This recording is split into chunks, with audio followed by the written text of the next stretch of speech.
صفائی کو رکھو ہمیشہ عزیز، صفائی سے بڑھ کے نہیں کوئی چیز۔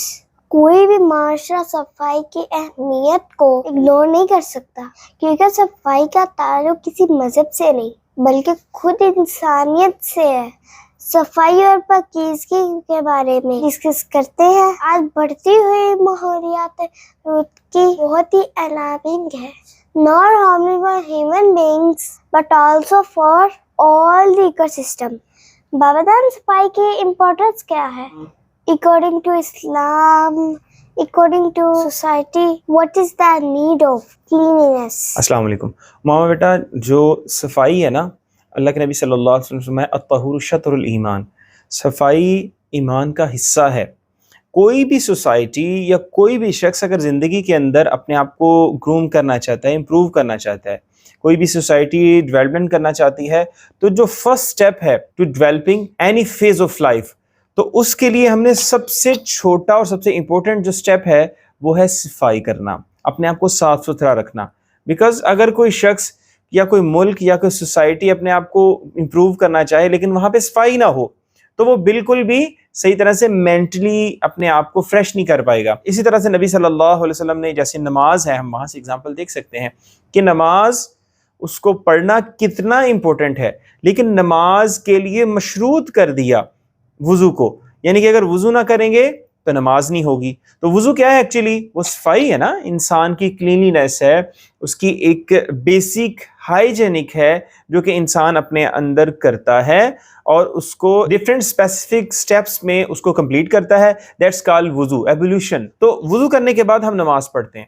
سو اس کی امپورٹنس یہاں سے دیکھی جا سکتی ہے اکارڈنگ ٹو اسلام کہ نماز جیسی سب سے امپورٹنٹ عبادت جس کے بغیر گزارا نہیں ہے، اس کو مشروط کر دیا ہے وضو سے، یعنی کہ صفائی سے۔ اسی طرح سے اوور آل سوسائٹی جو ہے اگر یہ ترقی کرنا چاہتی ہے، اگر صحیح طرح سے ڈیولپ کرنا چاہتی ہے، تو ہمیں صاف ستھرا رکھنا ہے، کسی بھی سوسائٹی کو صاف ستھرا رکھنا ہے۔ اور اللہ رب العزت قرآن میں فرماتے ہیں واللہ یحب المطہرین، اللہ رب العزت طہارت والوں کو، پاک رہنے والوں کو پسند کرتے ہیں۔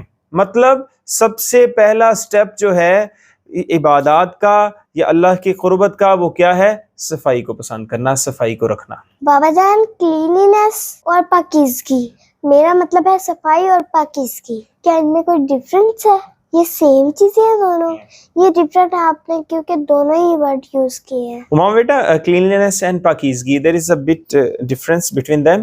دیکھنے کو ہم ان کو سیم بھی کہہ سکتے ہیں، لیکن according to Islam and according to sharia ان میں ڈفرینس ہے، ہیوج ڈفرینس ہے۔ صفائی ہوتی ہے جس کو ہم نفاست کہتے ہیں، سامنے جو نظر آتی ہے، فار ایگزامپل دھول ہے، مٹی ہے، دھواں ہے، یا ہمارے جسم کے اوپر کوئی گندگی لگی ہوئی ہے جو سامنے طور پر نظر آ رہی ہے۔ دوسری ہے کہ ہم اپنے آپ کو پاکیزہ کرنا، طہارت جو ہوتی ہے۔ طہارت کیا ہے؟ ایک تو سب سے پہلے دل کی طہارت ہے کہ دل کو پاک صاف کرنا شرک سے، بدعت سے، اور اللہ کے سوا جتنے بھی لوگ ہیں ان کی محبتوں سے، صرف اللہ کے لیے اپنے دل کو خالص کرنا، خالصا للہ، اپنے دل کو پاک صاف کرنا خالصتا اللہ کے لیے۔ ایک تو یہ پاکیزگی ہے، دلی پاکیزگی۔ دوسری پاکیزگی یہ ہے کہ اپنے آپ کو جو اکارڈنگ ٹو شریعت جو ڈفرینٹ قسم کے اللہ رب العزت نے جو ہمارے نیچر کالز ہیں ان سے اپنے آپ کو صاف ستھرا آفٹر نیچر کال جو ہم نے اپنے آپ کو جسم کو صاف رکھنا ہے، ان کو پانی کے ساتھ طہارت، کیونکہ نبی صلی اللہ علیہ وسلم نے جو طہارت کا ہمیں اصول بتایا ہے وہ ہے پانی کے ساتھ، یعنی کہ پانی کے ساتھ اپنے آپ کو پاک صاف رکھنا، غسل کرنا۔ ٹھیک ہے، انشاءاللہ کسی اور لیکچر میں غسل کا میں مکمل طور پر طریقہ سمجھاؤں گا۔ تو پاکیزگی اور صفائی دو الگ الگ چیزیں ہیں۔ پاکیزگی کیا ہے؟ جو اکارڈنگ ٹو شریعہ ہم نے اپنے جسم کے اندر اور دلی طور پر، روحانی طور پر پاکیزہ رکھنا اپنے آپ کو۔ صفائی کیا ہے؟ جو ظاہری طور پر ہمارے جسم پر گندگی نظر آئے ہم نے اس کو دور کرنا، دیٹ از کلینلینس، صفائی اس کو کہتے ہیں۔ اور یہ دونوں ہی امپورٹنٹ ہیں۔ اگر کوئی بندہ کہتا ہے کہ میں پاک رہتا ہوں، میں پاک ہوں، لیکن کپڑوں سے اسمیل آ رہی ہے، بدبو آ رہی ہے، یا اس کو مٹی لگی ہوئی ہے فیس کے اوپر یا اس کے جسم کے اوپر، وہ غسل نہیں کرتا، نہاتا نہیں ہے، تو یہ بھی ٹھیک نہیں ہے، کیونکہ نبی صلی اللہ علیہ وسلم بڑے صاف ستھرے، بڑی نفاست والے انسان تھے، اور نبی صلی اللہ علیہ وسلم خوشبو کو بہت زیادہ پسند کیا کرتے تھے۔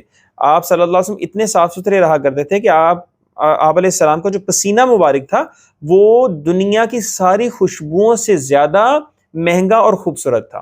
یہ اللہ نے ان کا ایک معجزہ رکھا تھا۔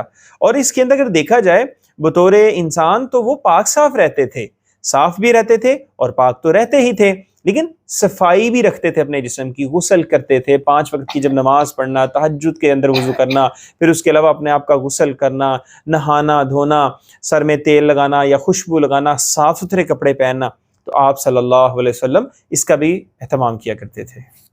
بابا جان یہ تو ہوگی بات ایک شخص کی صفائی کی، کیا بطور معاشرہ ابھی ہمیں کچھ کرنا ہوگا؟ اسلام ہمیں کیا کہتے ہیں اس کے بارے میں؟ کیونکہ اگر دیکھیں ایک شخص صاف ستھرا رہتا ہے، اپنے جسم کو صاف ستھرا رکھتا ہے، کیا سوسائٹی اس کے اندر کوئی کردار نہیں ہے؟ نہیں امامہ، یہی تو بات ہے کہ ہم یہی سمجھتے ہیں، آج ہماری سوسائٹی میں یہ سمجھا جاتا ہے، اول تو لوگ خود اپنے طور پر پرسنلی بھی صاف ستھرا اتنا صفائی ستھرائی کا اہتمام نہیں کرتے، صفائی کا اہتمام کر لیں تو طہارت کا اتنا زیادہ اہتمام نہیں کرتے۔ کتنے ہی ایسے نوجوان ہیں جو یہ کہتے پھریں گے کہ ہم پاک نہیں ہیں، پاکیزگی نہیں ہے۔ سو ہمیں پاک رہنا ہے، نوجوانوں کو پاک صاف رہنا ہے۔ سیکنڈلی یہ کہ مسلمان کا یہ خاصہ ہے، نبی صلی اللہ علیہ وسلم کی احادیث سے ہمیں یہ پتہ چلتا ہے کہ آپ صلی اللہ علیہ وسلم نے سوسائٹی کو صاف ستھرا رکھنے کے لیے کتنی زیادہ تاکید کی ہے۔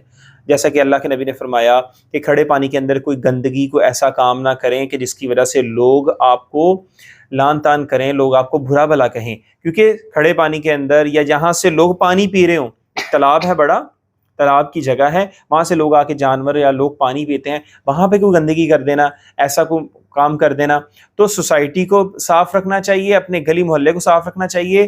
جیسے کہ ہمسائیگی کو کہا کہ آپ صلی اللہ علیہ وسلم نے فرمایا ہمسائے کا اتنا زیادہ خیال ہے کہ مجھے اس بات کا خدشہ ہوا کہیں ہمسائے کو وراثت کے اندر بھی حصہ شامل نہ کر دیا جائے۔ تو ہم ایسا کیسے کر سکتے ہیں کہ ہم اپنے سارے گھر کا گند صاف کریں اور صاف کرنے کے بعد اپنے ہمسائے کے سامنے پھینک دیں؟ اگر ہم ایک اچھی بیسٹ سوسائٹی کو کریٹ کرنا چاہتے ہیں تو ہمیں چاہیے کہ ہم اپنی سوسائٹی کو بھی صاف ستھرا رکھیں، اپنی اسٹریٹس کو صاف ستھرا رکھیں، اپنے ملک کو صاف ستھرا رکھیں، اپنی گلیوں کو صاف ستھرا رکھیں، اپنے ملک اور قوم کو اللہ کی نعمت سمجھیں۔ کہیں ہم سیر و تفریح کرنے جاتے ہیں، ہلی ایریاز میں جاتے ہیں، وہاں پہ بہت ہی زیادہ دکھ ہوتا ہے کہ لوگوں نے گاربیج پھینکا ہوتا ہے، جوس کے ڈبے ایٹسٹرا، کتنا کچھ پھینکا ہوتا ہے، تو یہ بہت بری بات ہے۔ شریعت نے بھی ہمیں اس سے منع کیا ہے۔ یہ کسی ایک اینگل سے نہیں گناہ، بلکہ ڈفرنٹ اینگل سے، ڈفرنٹ ڈائمینشنز کے ساتھ یہ گناہ بنتا ہے، جیسا کہ صفائی ستھرائی کے حوالے سے، جیسا کہ لوگوں کو تنگ کرنے کے حوالے سے، جیسا کہ اپنی ملک اور قوم کے اثاثوں کو ضائع کرنے کی مد میں مختلف انداز کے ساتھ یہ گناہ بنتا ہے۔ یہ ایک طرح کا گناہ نہیں ہے۔ جو انوائرمنٹل پولوشن کو پھیلانا انسانوں کی طرف سے، یہ اللہ رب العزت کو بہت ہی بات ناپسند ہے، اور نبی صلی اللہ علیہ وسلم تو آئے ہی سوسائٹیز کو ایک صاف ستھرا بنانے کے لیے اور روشن بنانے کے لیے، معاشروں کو تو مثالی بنانے کے لیے اللہ کے نبی صلی اللہ علیہ وسلم آئے تھے۔ بابا جان how many types of pollution, kindly یہ بھی ہمیں بتائیں۔ ماحول کو صاف ستھرا کر لیا، کیا یہ کافی ہے؟ اس کے علاوہ کون سی پولوشن ہے جس کا ہم نے خیال رکھنا ہے؟ جی بیٹا، there are many types of pollution. صرف یہ ایک نہیں ہے ایک قسم کی کہ ہم نے صاف کر دیا، مٹی دھول کو صاف کر دیا۔ There are many types of pollution, like noise pollution ہے، ایئر پولوشن ہے، واٹر پولوشن ہے۔ ہمیں ہر طرح سے خیال رکھنا ہوگا۔ نوائز پولوشن ایسے ہے، رات کے ٹائم سب لوگ سوئے ہوئے گلی کے اندر کرکٹ کھیلنے لگ جانا، دس از اے نوائز پولوشن۔ اور دوسرے ہمسائیگی کو کوئی مریض ہوتا ہے وہ تنگ ہوتا ہے، اس طرح سے بائکس کے سیلنسر ریموو کر کے سڑکوں کے اوپر پھرنا، شور کرنا، پھر اسی طرح سے اونچی آواز کے اندر بات کرنا۔ آپ صلی اللہ علیہ وسلم ایک دھیمی اور درمیانی آواز کے اندر بات کرتے، نہ بہت کم ہوتی نہ بہت اونچی ہوتی، ایک میڈیم وے کے اندر بات کرنا، میڈیم پچ کے ساتھ بات کرنی چاہیے، جیسے کہ نبی صلی اللہ علیہ وسلم کا طریقہ ہے اور ہمارے لیے اسوہ حسنہ ہے۔ اسی طرح سے نوائز پولوشن اور کیا ہوتی ہے کہ اونچی آواز میں سانگ لگا لینا، ساتھ والوں کو تنگ کرنا، یا کوئی ایسا کام، کوئی کنسٹرکشن کا کام کسی ایسے ٹائم میں شروع کر دینا، آدھی رات کو کنسٹرکشن کا کام ہو رہا ہے، شور ہو رہا ہے، تو یہ نوائز پولوشن ہے جو کہ انتہائی زیادہ بری ہیں، ایک سوسائٹی ڈس آرڈر کریٹ کرتی ہیں یہ چیزیں۔ اس طرح سے ایئر پولوشن ہے، اپنی بائکس ہیں، اپنی گاڑیاں ہیں، ان کی مینٹیننس نہ کروانا اور دھواں چھوڑتی ہوئی جائیں۔ واٹر پولوشن ہے، پانی پینے والا ہے، اس کے اندر نہروں میں، ندی نالوں میں ان کے اندر گندگی پھینکنا، جب کسی ہم سیر و تفریح کے لیے جائیں نہروں کے اندر گندگی پھینکنا، اور اسی طرح سے پانی بھرنے کی جگہ ہوتی ہیں وہاں پر جا کر جو پانی کی جگہ ہیں جا کے پانی بھرتے ہوئے اب پانی کو ضائع کرنا، یہ بھی ایک قسم کی بری بات ہے کہ پانی کو ضائع نہیں کرنا چاہیے. پانی اللہ کی بہت بڑی نعمت ہے. سو یہ these are all kinds of pollution جو کہ ایک ایکو سسٹم کو بہت ہی برے طریقے سے ڈس آرڈر کریٹ کرتی ہیں. اس لیے اسلام نے ان کو بہت ہی زیادہ ان کی طرف توجہ دی ہے کہ یہ ڈس آرڈر نہیں کریٹ ہونا چاہیے. کیوں؟ جب پولوشن کا ڈس آرڈر کریٹ ہوتا ہے تو عبادات کے اندر یہ بہت زیادہ خلل پیدا کرتی ہیں چیزیں.